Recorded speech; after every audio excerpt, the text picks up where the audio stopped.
Mga idol, nakita ko sa inyo yung mga available nilang alak dito.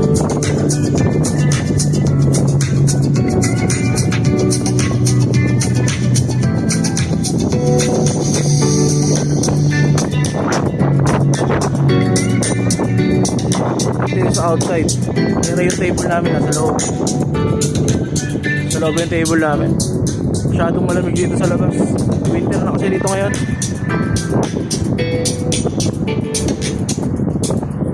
Hindi namin kaya yung lamig dito, kaya sa loob na lang kami.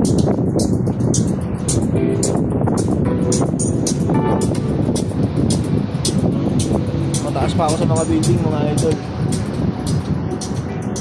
Literal yan, mga idol.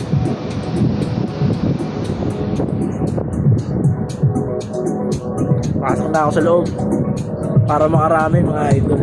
Bye bye.